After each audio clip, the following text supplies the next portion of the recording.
Microsoft and NVIDIA make a deal to bring top PC games to GeForce NOW, and what you need to know. Stay tuned.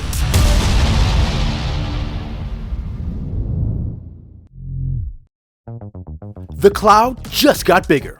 The deal we've all been waiting for. NVIDIA and Microsoft announced this week they're working to bring top PC Xbox game studio games, including titles from Bethesda, Mojang Studios, and of course, Activision, pending closure of Microsoft's acquisition. NVIDIA and Microsoft's 10-year deal to bring the Xbox PC game library to GeForce NOW is a major boost for cloud gaming and will bring incredible choice to gamers.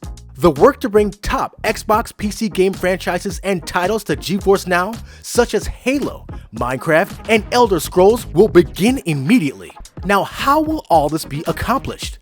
There are a number of things that you need to know about this deal. We'll go over a number of points from this article from The Verge, which will highlight the process from start to finish, directly from the VP of GeForce NOW, Phil Eisler. Now, the first thing to know about this agreement is that this allows NVIDIA to have streaming rights to these Microsoft games for 10 years once they onboard them to the platform. The agreement is to release new titles day to date, or as close to day to date as they can with the PC release of the games. Also, this agreement would be questionable if Microsoft decides to sell the studios off though. So speaking of onboarding, the games will take some time.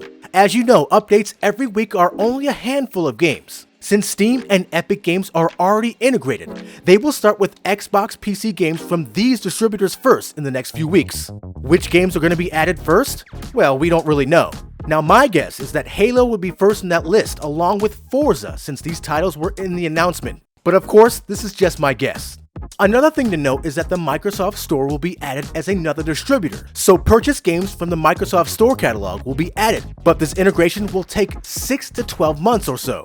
So me personally, I would expect random Microsoft games to be thrown into the lineup every week along with others. This is my take though, so we'll see what happens. And I'm sure this onboarding process will take even longer if the Microsoft Activision deal goes through.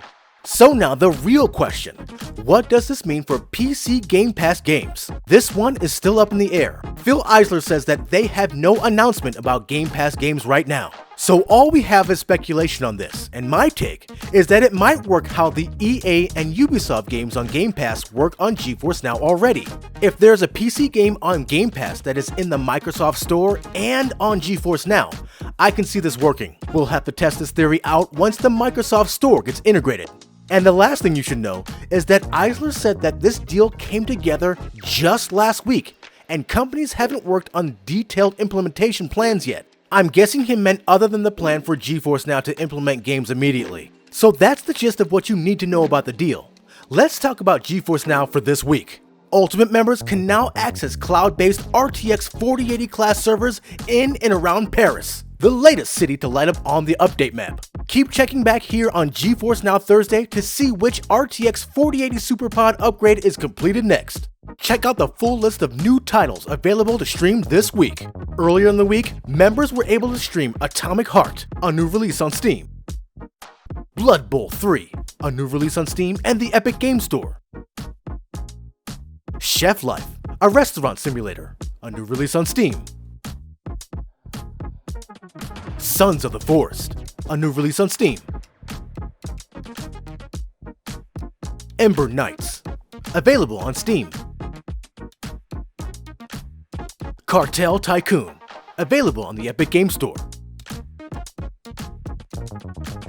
If you like this week's news overview of GeForce NOW, feel free to give us a like. Also, make sure to subscribe to keep it locked right here at the only place where you can do battle in gaming heaven, Cloud Gaming Battle.